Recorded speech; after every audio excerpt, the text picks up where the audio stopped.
ইসাবাতান মিন উম্মতি আহরাজাহুম আল্লাহু মিনান নার।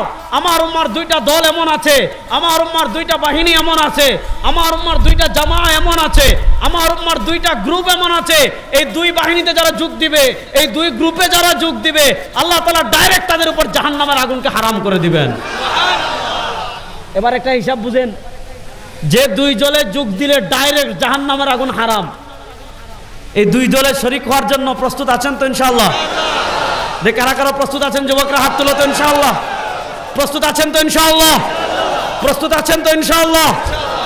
দেখেন কিয়ামতের আগে লড়াই হবে দুইটা, ইসাবাতুন তাগজু ফিল হিন্দ ওয়া ইসাবাতুন তাগজু মাআল মাসিহিদ দাজ্জাল। একটা লড়াই হবে হিন্দুস্তানে, আর আরেকটা লড়াই হবে ইহুদিদের সাথে। দেখেন আল্লাহ নবী সাল্লাল্লাহু আলাইহি ওয়াসাল্লাম 1400 বছর আগে ভবিষ্যৎবাণী করেছেন, একটা লড়াই হবে হিন্দুস্তানে আধিপত্যবাদী কুফফার শক্তির বিরুদ্ধে, আরেকটা লড়াই হবে দাজ্জালের সাথে, কানা দাজ্জালের সাথে, যেখানে ইহুদিদের নেতৃত্ব দিবে কানা দাজ্জাল। তো এক লড়াই হবে হিন্দুস্তানে, আরেক লড়াই হবে ওই যে সিরিয়া দিমাশকে, মানে আমাদের ফিলিস্তিনে।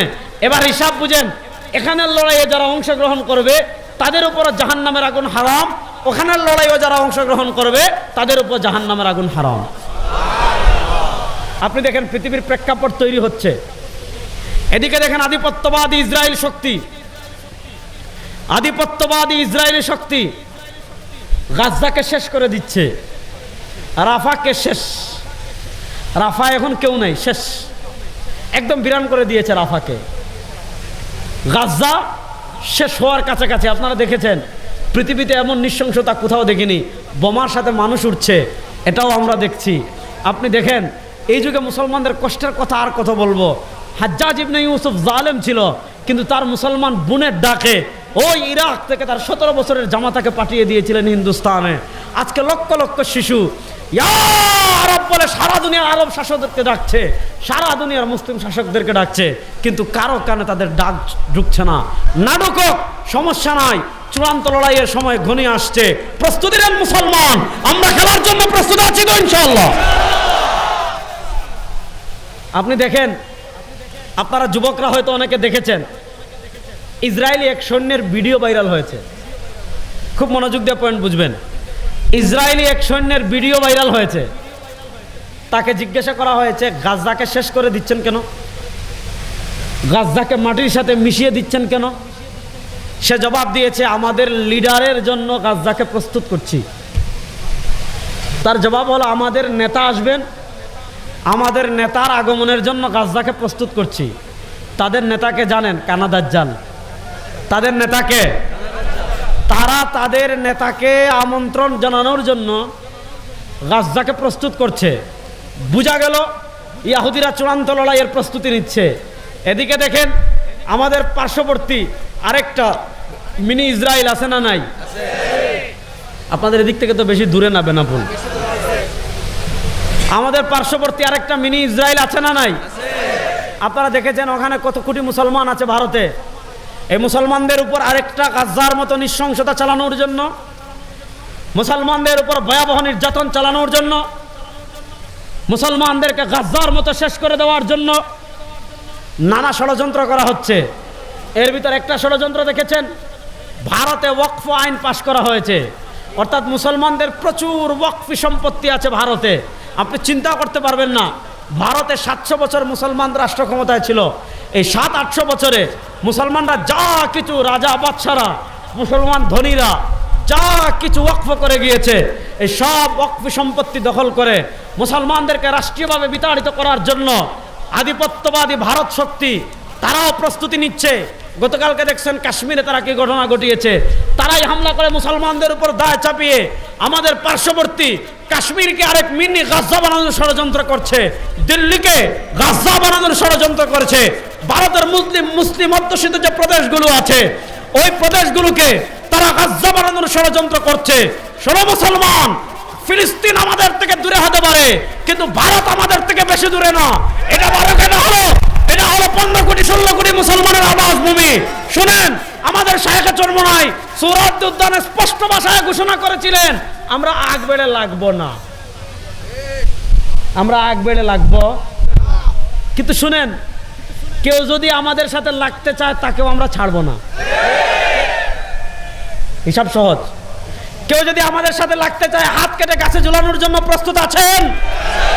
আমাদের মানচিত্রের দিকে যদি কোনো আধিপত্যবাদী শক্তি হাত বাড়ায় তার পা ভেঙে গাছে ঝুলিয়ে দেওয়ার জন্য যুবকরা প্রস্তুত আছে না নয়? পৃথিবীর কোন পরাশক্তি গুনার টাইম আমাদের নাই। শুনেন মুসলমান, দেখেন এদিকে প্রেক্ষাপট তৈরি হচ্ছে, ওদিকে প্রেক্ষাপট তৈরি হচ্ছে। আমরা স্পষ্ট ভাষায় ভারতকে জানিয়ে দিতে চাই, যদি আমাদের মানচিত্রের দিকে হাত বাড়ান, মুসলমানদের দিকে ষড়যন্ত্রের হাত বাড়ান, এই উপমহাদেশের মানচিত্র থেকে মুসলমানদেরকে মুছে ফেলতে চান, সময় আর বেশি দিন বাকি নয়। দিল্লির লাল কেল্লায় আবার কালেমার পতাকা উড়বে ইনশাআল্লাহ। ইনশাআল্লাহ বলেন, ইনশাআল্লাহ বলেন, ইনশাআল্লাহ বলেন। আপনি দেখেন, আমি আপনাদেরকে খুব সহজ করে একটা জিনিস বুঝাই। খ্রিস্টানরা, ইহুদিরা কানাডার জালের অপেক্ষা করতেছে, ঠিক না? এবার আমি আরেকটা জিনিস আপনাদেরকে বুঝাই। কিয়ামতের মৌলিক আলামতের একটা আলামত, মনোযোগ, আপনারা আছেন না আমার লগে? আমি তো এদিকে প্রথম কেমন ওয়াজ করব তা বুঝতেছি না, আমার মতো বলদি ইনশাআল্লাহ, বুঝতেছেন তো? কিয়ামতের মৌলিক আলামতের একটা আলামত নুজুল ঈসা। বলেন, কিয়ামতের মৌলিক আলামতের একটা আলামত নুজুলু ঈসা আলাইহিস সালাম দুনিয়াতে আসা। আমার সাথে হাত তুলেন সবাই, পড়েন লাম ইয়ালিদ ওয়ালাম ইউলাদ। পড়েন লাম ইয়ালিদ ওয়ালাম ইউলাদ।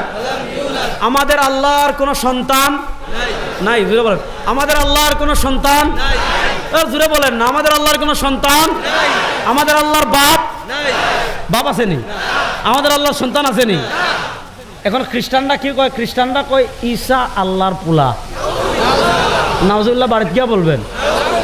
শোনেন, খ্রিস্টানরাও আল্লাহ মানে, ইহুদিরাও মানে, হিন্দুরাও মানে, আমরাও মানি। মানার ভিতর পার্থক্য আছে না নাই? হিন্দুরা আল্লাহ মানে 33 কোটি, তারা বহুত্ববাদী। খ্রিস্টানরা আল্লাহ মানে 3 জন, তারা তৃত্ববাদী। ইহুদিরা আল্লাহ মানে 2 জন, তারা দ্বিত্ববাদী। একদল বহুত্ববাদী, একদল তৃত্ববাদী, একদল দ্বিত্ববাদী। আমরা তৃত্ববাদীও না, আমরা বহুত্ববাদীও না, আমরা দ্বিত্ববাদীও না। আমরা আকাশ বাতাস প্রকম্পিত করে বলি লা ইলাহা ইল্লাল্লাহ। আরে বলেন না, আমরা আকাশ বাতাস প্রকম্পিত করে বলি লা ইলাহা। বলেন না লা ইলাহা। শাহাদাত আঙ্গুল তুলে বলেন আমাদের আল্লাহ এক। বলেন না আমাদের আল্লাহ, আমাদের আল্লাহ। আজকে আপনি মিয়া জয় বাংলার স্লোগান দেন, ঠিক না? বাংলাদেশে 52 বছর দেখছেন জয় বাংলার স্লোগান দিয়ে চুরের বাচ্চারা হাজার হাজার কোটি টাকা চুরি করে নিয়ে গেছে। এদেশের 92% মুসলমান। শোনো মুসলমান, আল্লাহ বলেছেন ওয়া মা আরসালনা মিন ক্বাবলিকা মির রাসূলিন ইল্লা নুহি ইলাইহি আন্নাহু লা ইলাহা ইল্লা আনা ফা'বুদুন। আল্লাহ দুনিয়াতে যত নবী পাঠিয়েছেন সব নবীদের স্লোগান একটা ছিল, সেই স্লোগান হলো লা ইলাহা ইল্লাল্লাহ। বলেন না, সেই স্লোগান ছিল লা ইলাহা ইল্লাল্লাহ। আমরা এখন খানকায় যেমন লা ইলাহা ইল্লাল্লাহ স্লোগান দেই, বাংলাদেশের সংসদে লা ইলাহা ইল্লাল্লাহ স্লোগান দেওয়ার জন্য প্রস্তুত আছেন? এটাই হবে আমাদের জাতীয় স্লোগান, লা ইলাহা ইল্লাল্লাহ। বলেন না লা ইলাহা ইল্লাল্লাহ। আবার যদি লামা জাবিদের মতো কোন না লা ইলাহা ইল্লাল্লাহ জুড়ে জিকির করা যাবে না, দলিল লাগলে আমার কাছে আইসেন, দলিল দিয়ে খবর দিয়ে দিব ইনশাআল্লাহ। তাহলে বলেন আমাদের স্লোগান হবে লা ইলাহা ইল্লাল্লাহ। বলেন না লা ইলাহা ইল্লাল্লাহ। এখন খ্রিস্টানরা কয় তাদের নবী ঈসা আল্লাহর পুলা। এখন কইছে যে আল্লাহর পুলারে কি করবো? কয় ফাঁসি দিব। আমাদের মুফতি সাহেব হুজুর আজকে আসছেন এখানে, তিনি বয়ান করবেন, আপনারা তাকে অনেক মহব্বত করেন। এখন মহব্বত করে বলেন যে মুফতি সাহেব হুজুর যেহেতু আসছে, তার মহব্বতে ওনার ছেলে মুজাহিদ ভাইরে ফাঁসিতে ঝুলাম। এটা কি মহব্বত? কথা বলেন, এটার নাম কি মহব্বত? আচ্ছা, ভালো করে বুঝেন। খ্রিস্টানরা সিদ্ধান্ত নিছে নবী ঈসা তাদের নবী আল্লাহর ছেলে, ফাঁসিতে ঝুলাবো। কেন ঝুলাবি রে ফাঁসিতে? কয় জীবনে অনেক গুনাহ আগে করেছি, জীবনে অনেক গুনাহ পরে করব। আমাদের সকল গুনাহের অগ্রিম কাফফারা স্বরূপ যত গুনাহ আগে করেছি, যত গুনাহ পরে করব, আমাদের সকল গুনাহের অগ্রিম কাফফারা স্বরূপ আল্লাহর ছেলেকে ফাঁসিতে ঝুলাবো। কেন ঝুলাবি? যাতে আল্লাহ তার ছেলের ফাঁসির কারণে আমাদের সব গুনাহ মাফ করে দেন। ঈসা আলাইহিস সালাতু ওয়াস সালামকে ফাঁসিতে ঝুলানোর জন্য, শুলিতে চড়ানোর জন্য তারা ঈসা আলাইহিস সালামের ঘর যখন ঘেরাও করে ফেলেছে, আল্লাহ তাআলা জিবরিল আমিনের মাধ্যমে ঈসা আলাইহিস সালামকে ডাইরেক্ট চতুর্থ আসমানে তুলে নিয়েছেন। আল্লাহ বলেন ওয়ামা কাতালু, আল্লাহ বলেন ওয়ামা সালাবু, আল্লাহ বলেন ওয়ালাকিন শুববিহা লাহুম, আল্লাহ বলেন তারা ঈসা আলাইহিস সালামকে হত্যা করতে পারে নাই।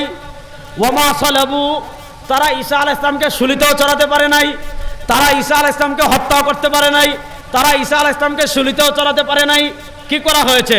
ওয়ালাকিন শুববিহা লাহুম, আল্লাহ বলেন তাদেরকে ধাঁধায় ফেলা হয়েছে। আল্লাহ তাদেরকে কেমনে ধাঁধায় ফেলেছেন? তারা যখন ঈসা আলাইহিস সালামকে হত্যা করার জন্য, শুলিতে চড়ানোর জন্য খ্রিস্টানরা ঘর ঘেরাও করেছে, আল্লাহ তাআলা ঈসা আলাইহিস সালামকে জীবিত অবস্থায় আসমানে তুলে নিয়েছেন। এরপরে তাদের সবচেয়ে বড় মাস্তান যখন ঘরে ঢুকেছে, আল্লাহ তাআলা কুদরতিভাবে তার চেহারা ঈসার মতো বানাই দিয়েছেন। এখন পরবর্তী যারা আইছে এরা এরে মাইরা রক্ত টক্ত ভাগ কইরা চুল টুল ভাগ কইরা নিয়ে যাওয়ার পর বলে, ওই ঈসারে তো মারলাম, আমাকে বস কই গেল? কারণ বস্ত্র তো পাওয়া যাচ্ছে না। তাহলে তারা ঈসাকে হত্যা করতে পারে? বলেন, তারা ঈসাকে হত্যা করতে পারে?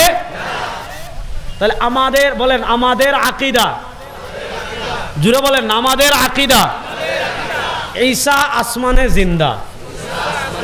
বলেন ঈসা আলাইহিস সালাম আসমানে জিন্দা।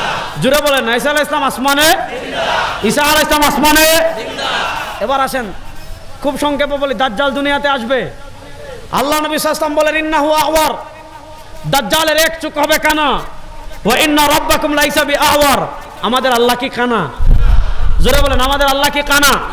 সংক্ষেপে বলি, হযরত নওয়াস ইবনে সামাআন রাদিয়াল্লাহু তাআলা হাদিস সুনান ইবনে মাজাতে আসছে, সরওয়ার দু আলম সাল্লাল্লাহু আলাইহি ওয়াসাল্লাম বলেন, দাজ্জাল দুনিয়াতে এসে ইয়ামকুসু ফিল আরদি 40, দাজ্জাল দুনিয়াতে এসে 40 দিন থাকবে। ইয়াউমুন কা সানাতিন, দাজ্জালের প্রথম দিন হবে 1 বছরের মতো লম্বা, 1 মাসের মতো লম্বা।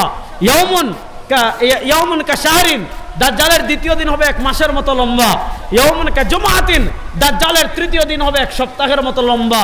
ওয়া বাকিল আইয়ামিকা আইয়ামিহা, ওয়া বাকিল আইয়ামিকা আইয়ামিহা, বাকি 37 দিন হবে আমাদের মতো সাধারণ দিন। দাজ্জাল পৃথিবী ঘুরে বেড়াবে, অনেক ম্যাজিক দেখাবে, তার সাথে অনেক ম্যাজিক থাকবে। কি কি ম্যাজিক থাকবে, সে কি কি ম্যাজিক দেখাবে ওই আলোচনায় আমি যাচ্ছি না। কি কি ম্যাজিক দেখাবে? দাজ্জাল অনেক ম্যাজিক দেখাবে। মুনাফিকরা তার সাথে যোগ দিবে। দাজ্জাল মদিনায় যাবে, তারজুফুল মদিনা সালাসা রাজফাত। নবী করিম সাল্লাল্লাহু আলাইহি ওয়াসাল্লাম বলেন, দাজ্জাল মদিনায় যাওয়ার পর মদিনায় 3টা ভূমিকম্প হবে। ফায়াখরুজুল মুনাফিকুন, মদিনা থেকে মুনাফিকরা বের হবে, দাজ্জালের বাহিনীতে যোগ দিবে। এদিকে মুনাফিকরা, এদিকে আসফাহানের 70,000 ইহুদি বিশাল বাহিনী নিয়ে দাজ্জাল গিয়ে মুসলমানদেরকে অবরোধ করে রাখবে। মুসলমানদের নেতৃত্বে থাকবেন ইমাম মাহদি। বলেন মুসলমানদের নেতৃত্বে থাকবেন কে? আরে বলেন না, মুসলমানদের নেতৃত্বে থাকবে এ হাত পাখা, একটু বাতাস করতে হতে পারেন, এমনি লইয়া দাঁড়াই রয়েছেন। কথা ভালো করে বুঝেন, মুসলমানদের নেতৃত্বে থাকবেন কে? ইমাম। বলেন না, মুসলমানদের নেতৃত্বে থাকবেন কে? ইমাম মাহদি। মনোযোগ, মুসলমানদের নেতৃত্বে থাকবেন কে? ইমাম। রাতের শেষ প্রহর, মনোযোগ, রাতের শেষ প্রহর মুয়াজ্জিন ফজরের আযান দিয়ে দিয়েছে, আল্লাহু আকবার, আল্লাহু আকবার, আশহাদু আল্লা ইলাহা ইল্লাল্লাহ, আশহাদু আন্না মুহাম্মাদার রাসূলুল্লাহ। ফজরের আযান হয়ে গিয়েছে, মুসলমানরা ফজরের সুন্নত পড়ে ফেলেছে। মনোযোগ, মুসলমানরা ফজরের সুন্নত পড়ে ফজরের জামাত পড়ার জন্য কাতারবন্দি হয়ে গিয়েছে।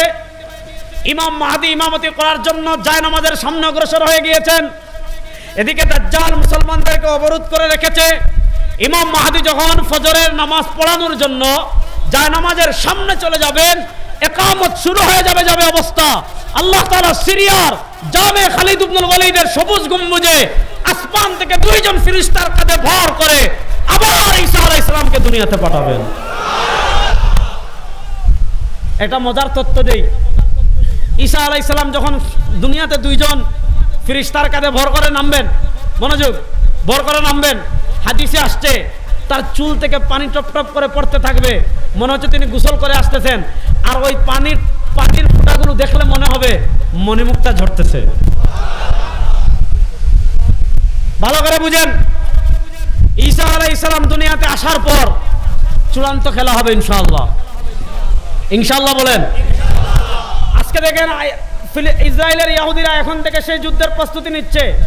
তারা কানা দাজ্জালের অপেক্ষা করতে পারে, আমরাও হযরত ঈসার অপেক্ষা করব, কিন্তু আমরা ঈসার অপেক্ষায় বসে থাকবো না, কারণ পৃথিবীর প্রেক্ষাপট চেঞ্জ হওয়া শুরু হয়েছে। আফগানিস্তানে মুজাহিদরা বিজয় লাভ করেছে, সিরিয়ায় মুজাহিদরা বিজয় লাভ করছে। ইনশাআল্লাহ আমরা আল্লাহর জাতের কসম করে বলতে পারি, সময় আর বেশি দিন বাকি নাই, ফিলিস্তিনের মজলুম মুসলমানরা আবার বিজয় পতাকা উড়াবে ইনশাআল্লাহ। ইনশাআল্লাহ বলেন। এদিকে ঈসা আলাইহিস সালামের সাথে দাজ্জালের যুদ্ধ হবে। বিশ্বাস করেন ভাইরা, ওই দিন ইহুদিদেরকে এমন পিটামু। রেডি আছেন তো? এই যুবক কারা কারা রেডি আছে দেখে হাত তোলেন ইনশাআল্লাহ। এমন পিটামু বুঝছেন, শুনেন, এমন পিটামু জান বাঁচানোর জন্য গাছের পিছনে গিয়ে লুকাইবে। আল্লাহ তাআলা গাছের জবান খুলে দিবেন, গাছ বলবেন ইয়া মুসলিম ওরা ইহুদি ফাকতুল। গাছ ডাক দিবে, ও মুসলমান কই গেলা, দেখ এক ইহুদি আমার পিছনে লুকাইছে, রে মাইরা ফেল। রেডি আছেন তো ইনশাআল্লাহ? খেলা হবে ওইদিকে, এদিকে খেলা হবে জানেন, এদিকে হিন্দুস্তানে আধিপত্যবাদী কুফফার শক্তির বিরুদ্ধে লড়াই হবে, প্রচন্ড যুদ্ধ হবে। অর্ধেকের বেশি মুসলমান শহীদ হওয়ার পর আল্লাহ তাআলা মুসলমানদেরকে বিজয় দান করবেন। মুসলমানরা বিজয় লাভ করার পর, মনোযোগ, মুসলমানরা বিজয় লাভ করার পর সেই যুগে মুদির চেলাপালা যারা থাকবে, যারা কাফেরদের নেতৃত্বে থাকবে, মুসলমানরা এদেরকে বন্দী করবে, এদের গলায় শিকল লাগাবে, শিকল লাগিয়ে এরা যাবে। এরা যখন দিমাশকে যাবে, হযরত ঈসা আলাইহিস সালামের সাথে এদের সাক্ষাৎ হয়ে যাবে। না সুবহানাল্লাহ আসতে বলেন। তাহলে হিসাব মিলতেছে নি? বলেন হিসাব মিলে কি মিলে না? সুতরাং শুনেন, এই শতাব্দীতে ইসলামকে বিজয় করার শতাব্দী। এই শতাব্দীতে, গত শতাব্দীতে আমরা যে মার খেয়েছি, সেই বদলা নেওয়ার শতাব্দী। এই শতাব্দীতে ইলাউ কালিমাতিল্লাহ, আল্লাহর কালেমাকে বুলন্দ করার শতাব্দী। এই শতাব্দী হবে দ্বীনকে জিন্দা করার শতাব্দী। এই শতাব্দী হবে ইসলামকে বিজয় করার শতাব্দী। আমরা আমাদের দেশ থেকে শুরু করব ইনশাআল্লাহ। 52 বছরে দেশের মানুষ গণতন্ত্র দেখেছে, ডেমোক্রেসি দেখেছে, সোশ্যালিজম দেখেছে, ন্যাশনালিজম দেখেছে, কোন তন্ত্রমন্ত্র কিচ্ছু করতে পারে নাই। এবার ইসলামকে বিজয় করার জন্য যশোরের মুসলমান প্রস্তুত আছেন না নাই?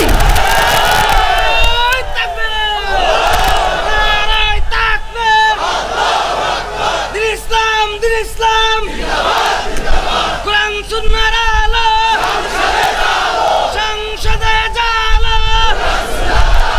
নারায়ে তাকবীর। বলছিলাম তিতা আওয়াজ করবো, এখন মিঠা আওয়াজ হয়ে যাচ্ছে নাকি? যাক, মিঠা তিতা যাই হোক, সমস্যা নাই। তাহলে এবার আসেন ভাইয়া, তুমি দ্রুত বসো, মুরব্বীদের কষ্ট হচ্ছে। কথা ভালো করে বুঝেন। আমি যেই প্রসঙ্গে ছিলাম, আবার মূল কথায় আসে, ভালো করে বুঝেন। এই শতাব্দীতে আমাদেরকে দুটা ফিতনার মোকাবেলা করতে হবে।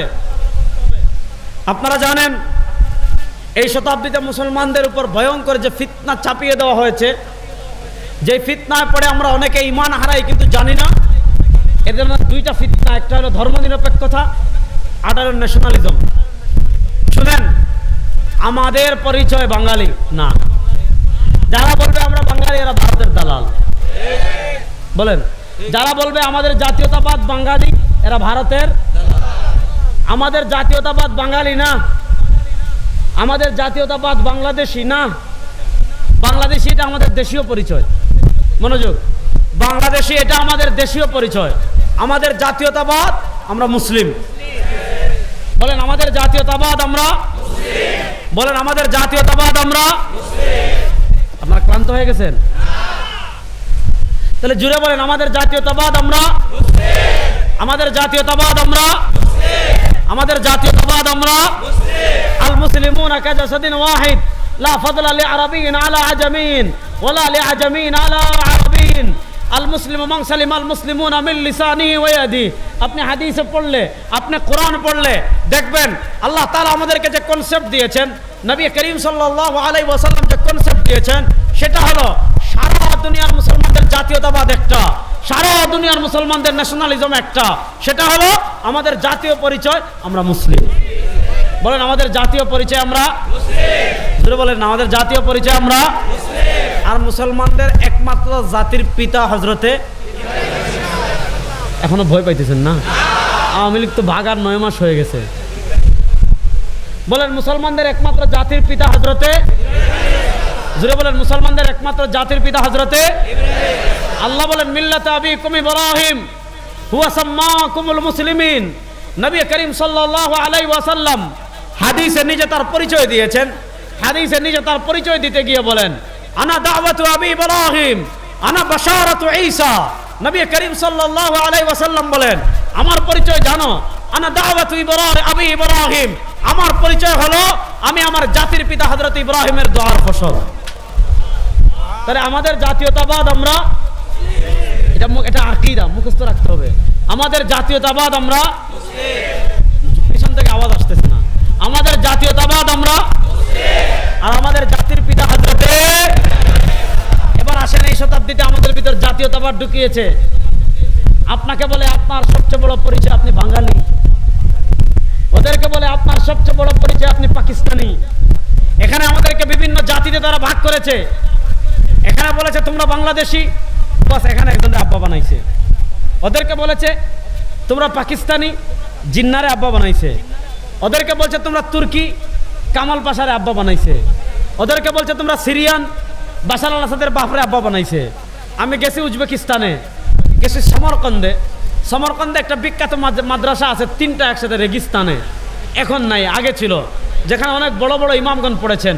হেদায়া যিনি লিখেছেন তিনি পড়েছেন, ইমাম মাতুরিদি পড়েছেন, চিকিৎসক ইবনে সিনা তিনি পড়েছেন। ওই মাদ্রাসায় গেলাম, ওখানে দেখলাম এখন তোর মাদ্রাসা পর্যটক কেন্দ্র বানাই ফেলছে, বিশাল একটা মূর্তি। জিজ্ঞাসলাম এটা কার মূর্তি রে? যাদের তাদের জাতির পিতার মূর্তি। এখন দেখেন আমাদের ভিতর জাতীয়তাবাদ পুশ করে দিয়েছে। এদেরকে বলে তোমাদের জাতীয়তাবাদ বাংলাদেশি, বস এখানে একজনের আব্বা বানাও। শুনেন, কোন লেডি ফেরাউনের বাপ, কোন স্বৈরাচারের বাপ, কোন খুনির বাপ, কোন ভারতের দালালের বাপ আমাদের জাতির পিতা হতে পারে না। আমাদের একমাত্র জাতির পিতা হযরতে, বলেন আমাদের একমাত্র জাতির পিতা হযরতে। এর বাইরে যারাই নিজেদেরকে জাতির পিতা দাবি করবে সব গুড়ার ডিবে ছাড়া আর কিচ্ছু না। আমাদের একমাত্র জাতির পিতা হযরতে। এই আমাদের মধ্যে একটা জাতীয়তাবাদ ঢুকিয়ে আমাদেরকে ছিন্ন ভিন্ন করে দিয়েছে। এই ছিন্ন ভিন্ন করার কারণেই আল্লাহ নবী বলেছেন, আল মুসলিমুনা কাজাসাদিন ওয়াহিদ, সারা দুনিয়ার সব মানুষ এক দেহের ন্যায়। আজকে ফিলিস্তিনে আমার ভাই খাবার পায় না, আজকে ফিলিস্তিনে আমার বোন কান্না করে, আজকে ফিলিস্তিনে ছোট্ট ছোট্ট মুসলমান শিশুদেরকে হত্যা করা হয়, আজকে গাজাকে শেষ করে দেওয়া হয়, আজকে গাজায় গর্ভবতী মহিলাকে হত্যা করা হয়, আজকে গাজায় মসজিদে হামলা করা হয়, আজকে গাজায় হাসপাতালে হামলা করা হয়, আজকে গাজায় শরণার্থী শিবিরে হামলা করা হয়। ও মুসলমান শোনো, সময় আর বেশি দিন বাকি নয়, ঐক্যবদ্ধ হয়ে যান। যারা তাওহীদ এবং রিসালাতে বিশ্বাসী, সারা দুনিয়ার মুসলমানরা যদি ঐক্যবদ্ধ হয়ে যায়, সময় আর বেশি দিন বাকি নয়, সব পরাশক্তির নাক পাশ চিহ্ন করে বদরের হাতিয়ার আবার গর্জে উঠবে ইনশাআল্লাহ।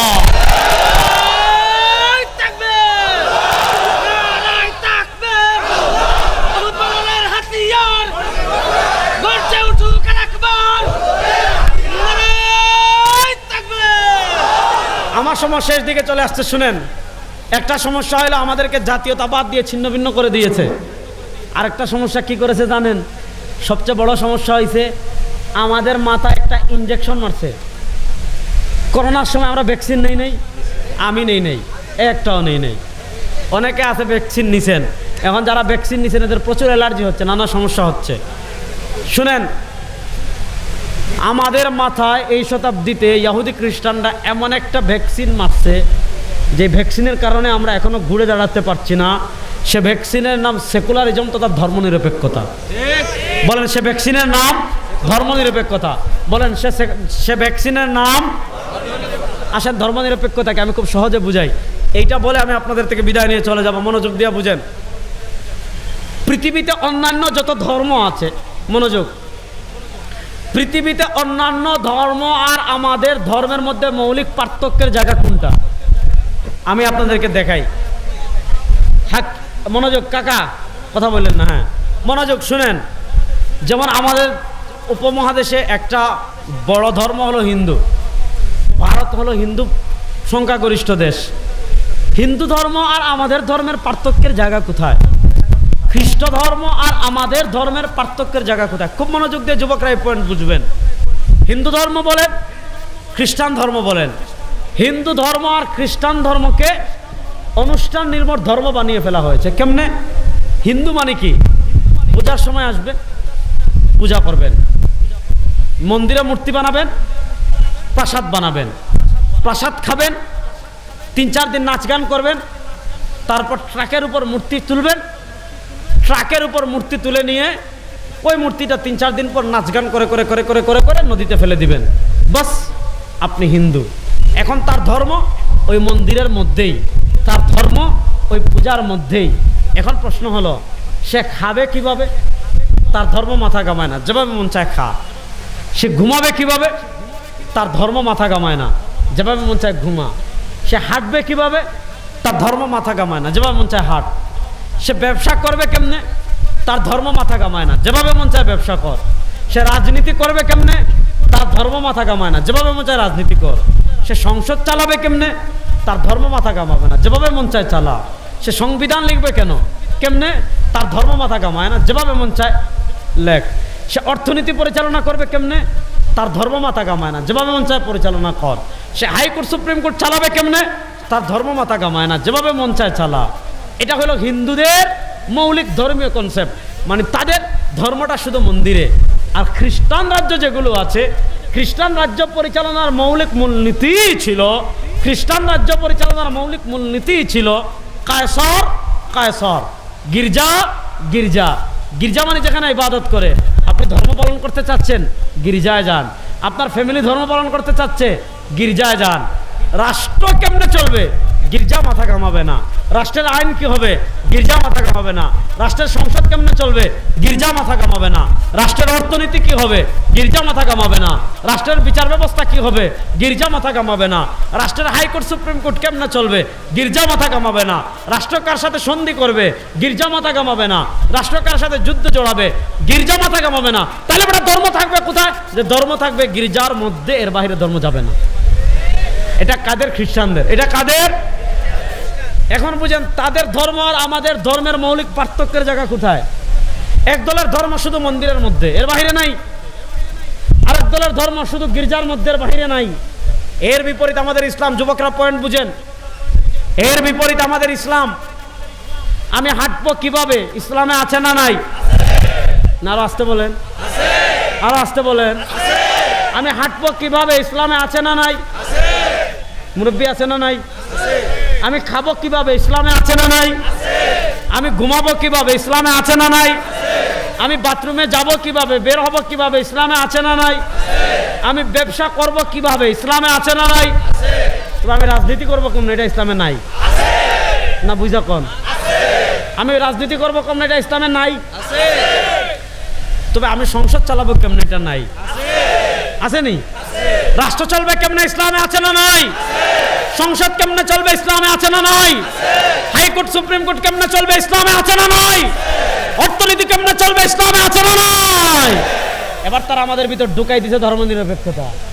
ধর্মনিরপেক্ষতা কি জানেন? ওই যে ওদেরকে বলে ধর্ম থাকবে মন্দিরে, ওদেরকে বলে ধর্ম থাকবে গির্জায়।